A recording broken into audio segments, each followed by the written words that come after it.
On the night of Jake's wedding, my mother dragged me along to spectate. I was startled. Was this really something I should be watching? My mother brushed it off. What's there to be shy about? We're all from the same village. Besides, if you don't learn now, what will you do when it's your turn to marry?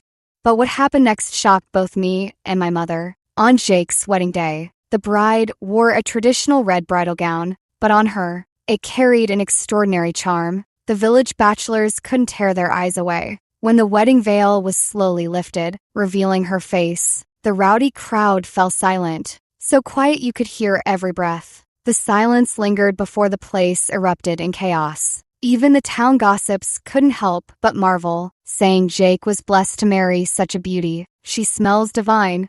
What kind of love potion did Derek slip her? How'd he land someone like her? No idea. What's his secret? Look at how she's built. My wife's shaped like a barrel, but this one, waist like a willow branch, perfect for bearing children. TSK, a man could die happy after marrying a woman like that. Don't even dream of it. Luck like that comes once in 8 lifetimes. But hey, aren't the wedding pranks coming up soon? Fair enough. The rowdy crowd chuckled, rubbing their hands together, each seeing barely concealed excitement in the other's eyes.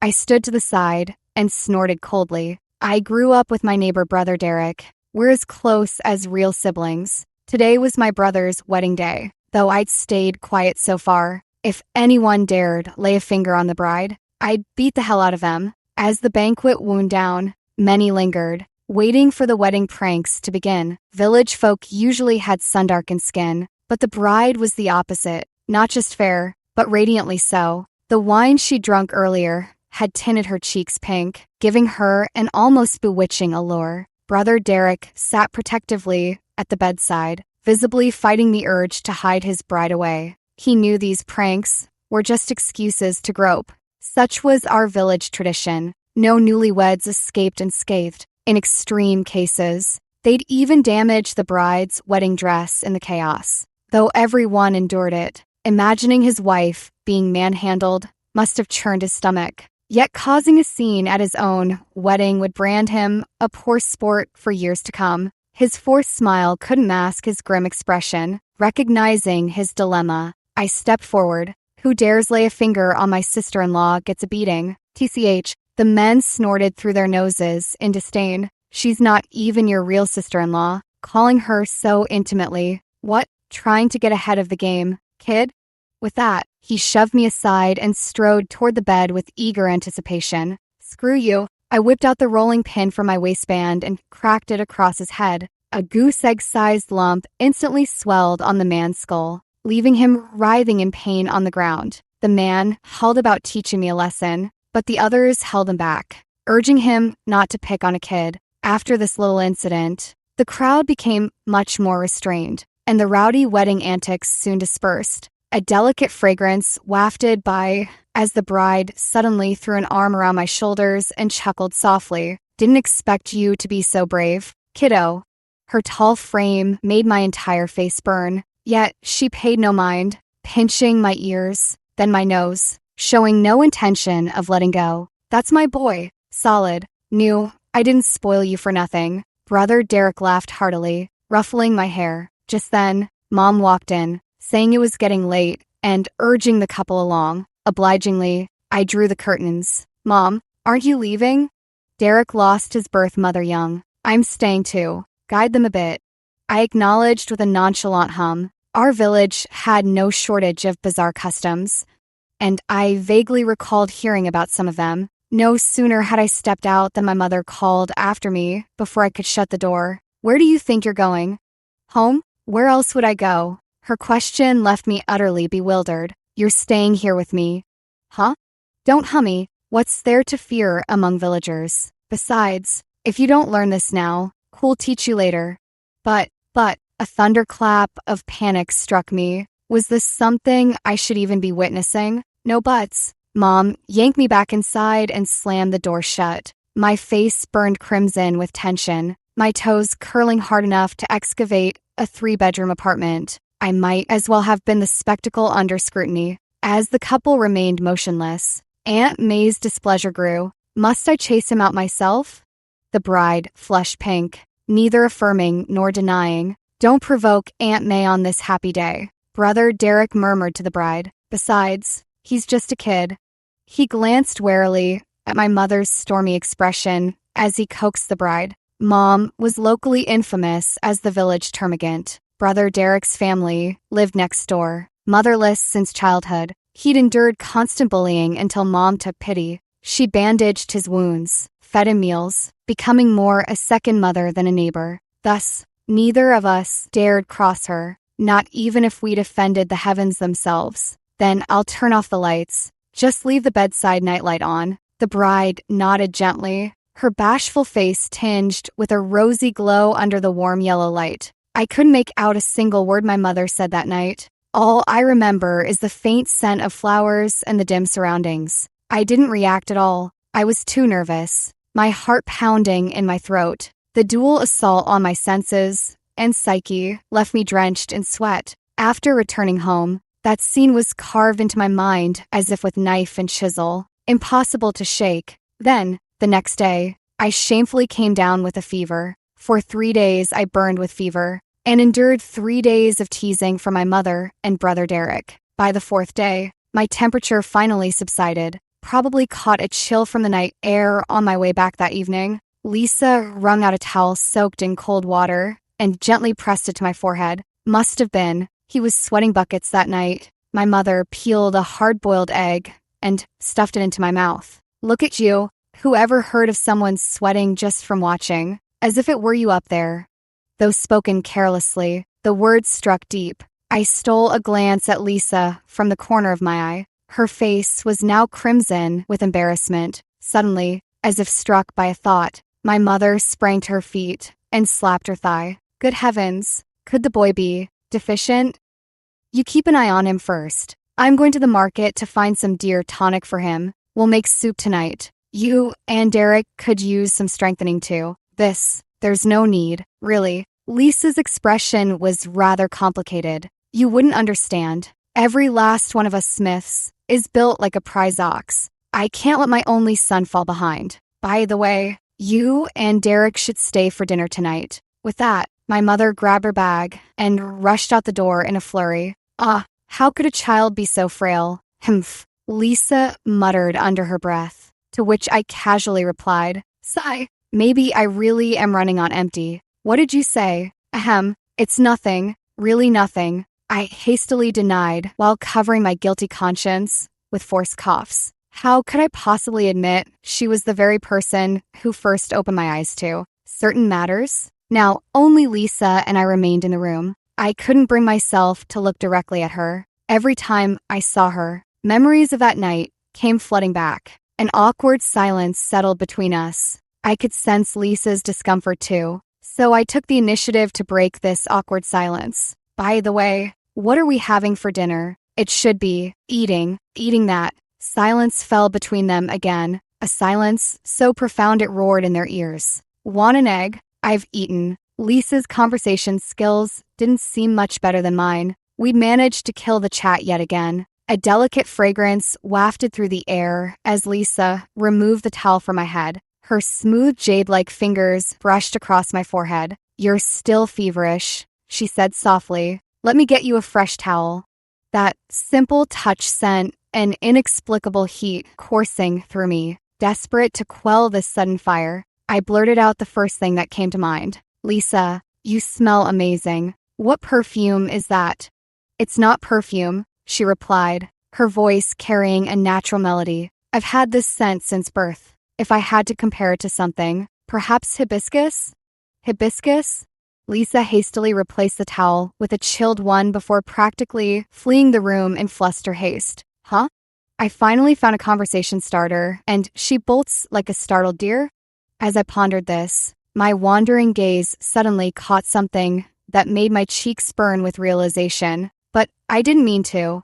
At that moment, I wished the floor would swallow me whole. Thankfully, my mother returned shortly after. She bustled about the kitchen for what felt like ages, leaving my stomach growling loud enough to wake the dead. Finally, emerging, she called across the yard, Derek, Lisa, come join us for dinner. When I saw the spread on the table, my jaw dropped. Spicy, braised loach, herbal deer stew, stir-fried deer with chives, deer and goji soup, and to top it off, Father brought out his prized antler tonic wine he'd been hoarding for years. Taking in this formidable lineup, Brother Derek's face twitched involuntarily. "Aunt May, what's going on today?" "Your brother's been having night sweats lately, so I thought I'd make him some tonic." Then it occurred to me, you're newlyweds after all, and it's easy to overexert yourself. Perfect timing for both of you to replenish your energy. Isn't this wonderful? My mother laughed heartily. She was delighted, but I was miserable. That night, I tossed and turned like a pancake on a griddle, utterly unable to sleep. I checked the time, already 2 a.m., yet sleep still eluded me, so I dressed quietly and slipped out. My parents slept in the east wing, while I had the west. Tiptoeing to avoid waking them, I wandered aimlessly through moonlit streets after leaving the courtyard. After what felt like hours, my feet carried me, as if bewitched, straight to Brother Derek's house. Peering through the front gate, I saw lights on behind drawn curtains, still awake past 2 a.m.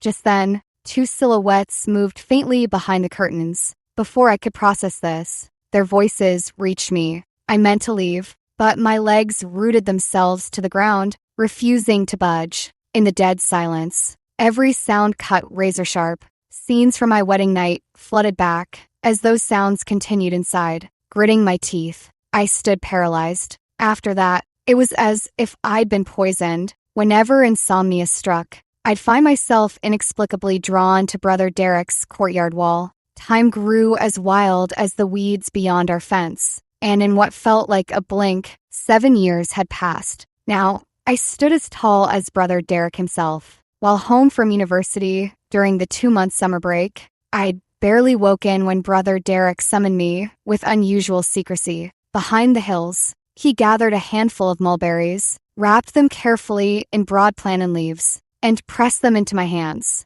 We sat beneath the mulberry tree, as we'd done since childhood, chatting idly while he watched me eat, his own portion untouched. "Brother, something's weighing on you, isn't it?" Startled by my insight, Derek studied me with wonder. "How could you tell?" I grinned, gesturing with a mulberry. "Remember how we'd fight over these as kids? Now, you won't touch them. Something's definitely wrong." After a long pause, Derek spoke with resolve. "Little brother, there's something I must ask of you." I jabbed my own chest, voice rising. "What nonsense is this? We grew up sharing rice bowls. My parents treated you as their own. We're family. Family doesn't keep accounts. No asking between us. If it's within my power, consider it done. If not, I'll move mountains to make it so." Hearing my words, Derek clutched at straws and grabbed my hand. "Could you have a child with Lisa?"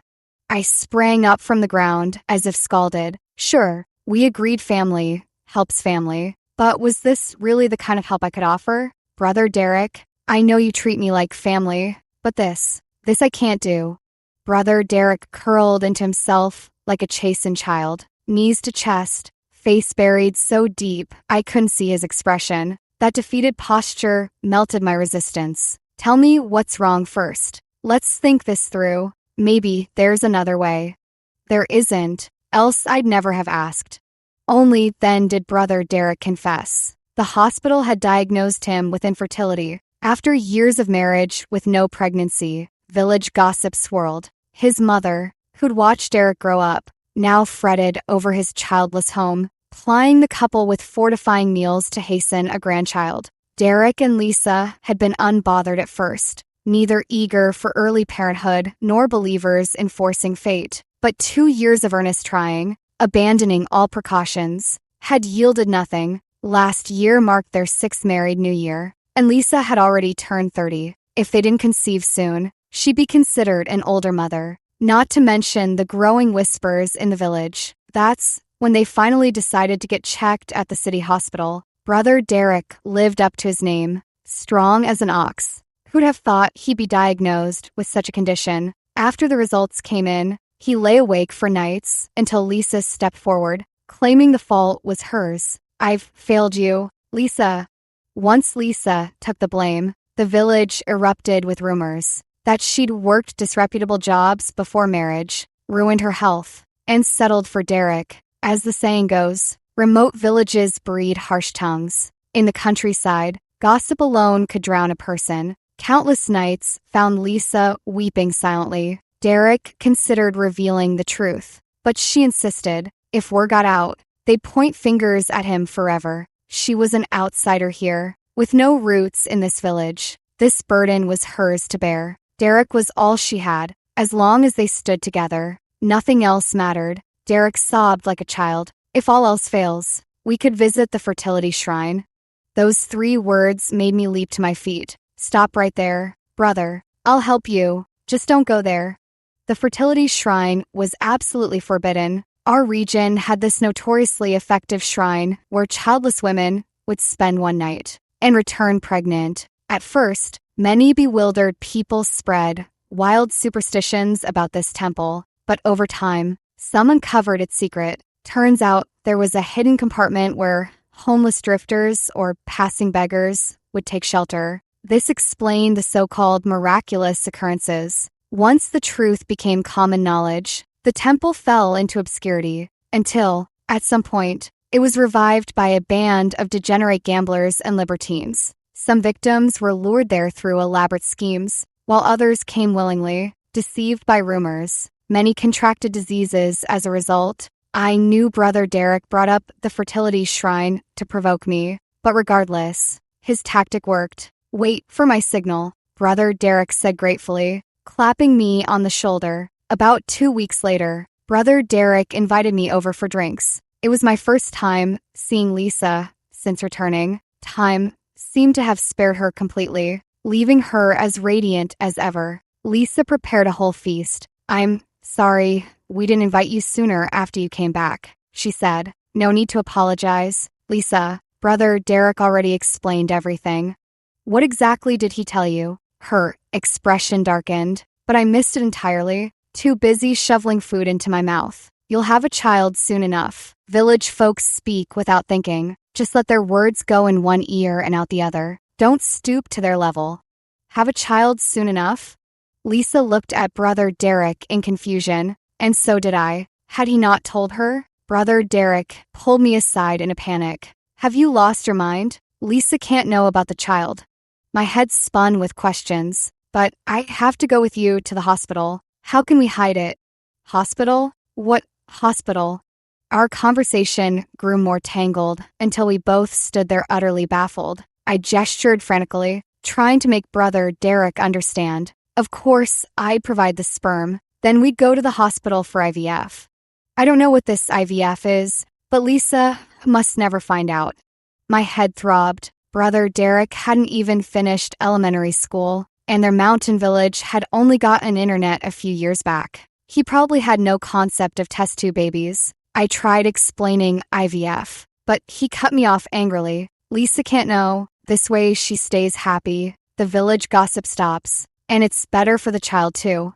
Hearing Brother Derek say this made me realize how shallow my thinking had been. Just as he said, if everyone were to find out about this matter, it would undoubtedly become a lingering knot in their hearts. But what should we do then? I admit Brother Derek is right, but I truly can't think of any other solution. Brother Derek glanced at the darkening sky and whispered, "Wait a bit, I'll get her drunk, then you'll pretend to be me."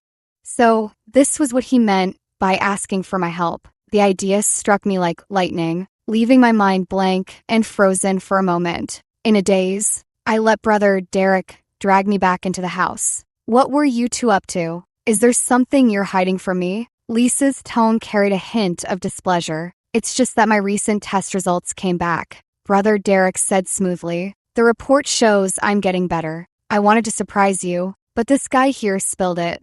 Really? Lisa covered her lips slightly, her face a picture of disbelief. Really? Brother Derek nodded firmly. Hearing this, I had no choice but to play along and nod beside him. Then we must celebrate properly today. Let's switch to Baigio. Beaming, Lisa hurried to the next room to fetch the liquor. Watching her so happy, I felt a pang of guilt. If only what Brother Derek said were true. I shook my head with a bitter smile. Would this really work? If I say it'll work, it'll work, Brother Derek muttered under his breath. Lisa came over carrying a large jar of baijiu, beaming like a schoolgirl as she poured everyone a brimming cup. I gritted my teeth at the sight of the pale yellow liquor. If a lie could keep everyone happy, then so be it. Bottoms up. The crisp clinking of glasses echoed through the small room. 3 rounds later, I drank the least, but was already dizzy beyond belief. Lisa was genuinely overjoyed today. Derek said she usually collapsed after 1 drink, yet she downed 3 cups before leaving the table. Checking the time past midnight, Derek let out a drunken belch. I'll cut the power soon and take a walk. Wait for me in the yard when you're done. I didn't respond, feeling like I was in a dream. Even as darkness swallowed the room, my mind remained foggy. I groped my way to bed like a thief and lay there stiffly. Her subtle fragrance, hibiscus, light yet clinging to my senses, teased at my feverish heart with every wisp. To hell with it. In the pitch black, I couldn't see her expression. Suddenly, my heart raced wildly. Neither Derek nor I had considered my inexperience. If exposed now, how could I ever face her again? As panic spiraled, gentle arms pulled me into an embrace. It's fine. Don't worry. I felt my entire body flush with sudden heat. After it was over, I went to the courtyard and found Brother Derek sitting on a chair by the gate. Lost in thought. When he saw me come out, he looked puzzled. That's it. I nodded sheepishly. You didn't go out for a stroll? You came out before I even left. Go get some rest. We'll continue tomorrow. Brother Derek patted my shoulder and let out a long sigh. The next day, we drank late into the night again, but this time I handled it much better than the first. Afterward, I waited by the gate, and Brother Derek returned shortly after. He told me to keep at it tomorrow. On the 3rd day, Lisa brought out a jar of herbal liquor. Today, we're drinking this. Great for stamina. The jar was coated in a thick layer of dust, filled to the brim with a faint reddish liquid steeped with ginseng and deer antler. It looked like it had been aging untouched for years. I shot a pleading glance at Brother Derek. Drink up. Under his encouraging gaze, I downed a cup. Not long after the first sip, I knew something was off. Aren't you drinking, Lisa? Her cheeks flushed. Lisa curled her lips into a knowing smile. I'll pass this time. I've been blackout drunk every night. Today, I want to savor the moment. At those words, my body jolted violently, spilling half my drink. I stole a glance sideways. Brother Derek's face had darkened like frozen thunder. I dared not move a muscle, waiting for Brother Derek to speak first. Don't bring up such talk at the table again. I'm not drinking tonight. Keep my brother company instead. He leaves tomorrow. My heart dropped. This was Brother Derek's way of warning me. Tonight would draw the final line. Strangely, a thread of regret unspooled in my chest. And so, Lisa was coaxed into 3 more glasses that evening. None of us had accounted for the potency of that liquor. That night, I stumbled through a doorway to another world. My first teacher, guiding me into uncharted territory once more. Knowing this might be our last time, I rode recklessly across those wild plains. When I emerged, cigarette butts littered the ground at Brother Derek's feet. I couldn't meet his eyes. The commotion had been unmistakable. At dawn, I boarded the train back to campus while the household still slept. Weeks into the semester, a text arrived from Brother Derek. A single stark line, Lisa's pregnant. After graduation, I took a job far away, letting that chapter fossilize in silence. Returning from a business trip that happened to pass by my hometown, and with it being the weekend, I made an impromptu decision to drop by. Arriving home to find the courtyard gate locked, I pulled out my phone to call my mother. Mom was delighted to hear I'd returned. Turns out she and Dad had gone to town shopping in Brother Derek's car and wouldn't be back until around 3 p.m. Glancing at my watch, only 10 a.m., I decided to wander the streets. Under a tree, some old men were playing chess with spectators gathered around. Having always loved the game, I edged closer, hoping to maybe join a match later. But before long, one of the old-timers started spouting nonsense. You know, I lost a donkey, right?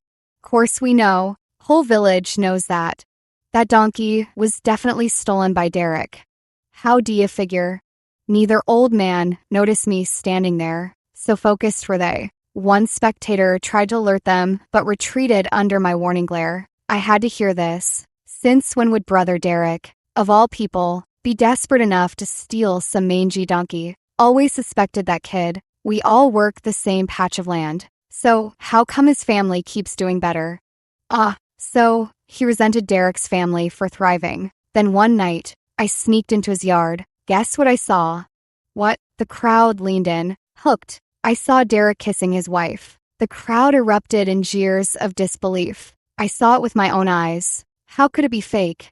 They had the curtains drawn. I went into the yard looking for the donkey, but couldn't find it. Then peeked through a gap in the curtains and saw them, trembling with rage. I hissed through clenched teeth. How does that prove he stole the donkey? Sensing the murderous aura around me, the onlookers took several steps back. Only the two old men playing chess remained. Proof? What more proof do you need? He stole my donkey and got happy about it. Who kisses their wife for no damn reason unless they're celebrating?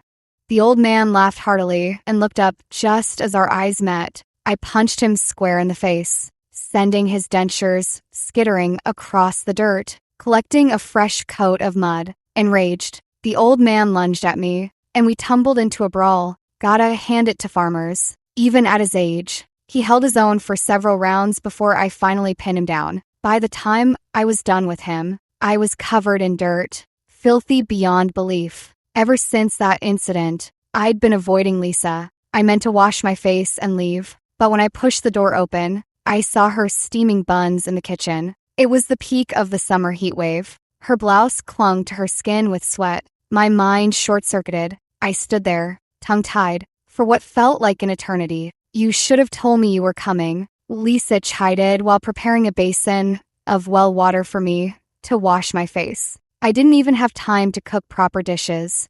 I kept my head bowed throughout, not daring to meet her eyes. The cool well water did little to soothe my restless heart. Hey, where do you think you're going? Her voice stopped my attempted escape before I could take 2 steps. I was just going for a walk.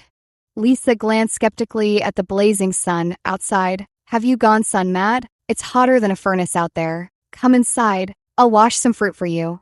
Alone in the familiar room where everything had changed, yet remained the same, memories flooded back. Suddenly, the heat indoors felt more oppressive than the scorching sun outside. Were you in a fight? Lisa set down washed apples and settled beside me. And no, I sat stiff as a quail beside her. She leaned closer, your neck scratched up. If you still consider me your sister-in-law, tell me the truth. Her brows knitted in gentle reproach. Haltingly, I recounted everything that happened. When describing how the old man saw her with brother Derek, my peripheral vision caught her blushing from earlobes to collarbone. I turned my face away, sensing something amiss. She finally realized, yet instead of retreating, she rose and slowly drew the curtains closed. That simple act unleashed my restrained nature like a flood through broken levees. I strode forward and gripped her waist firmly. Afterwards, we lay side by side on the bed, resting her head on my arm. She murmured, "That old man wasn't wrong. You know, back then, our families were desperate for children. Brother Derek took so many tonics for it, but medicine carries its own poison. Year after year, it's ruined his health. He's grown terribly irritable too, always clashing with villagers. Now, whenever something goes missing, he's the first suspect." Her words stirred pity in me. Lisa was 35 now, a woman in her prime, while Derek had failed her. No wonder the old man had witnessed what he did. "I've known it was you that night all along." She traced idle circles on my chest with her fingertip. I turned to her, stunned. "How could you tell?" A coy smile touched her lips. "After so many years with him, you think I wouldn't recognize his body?"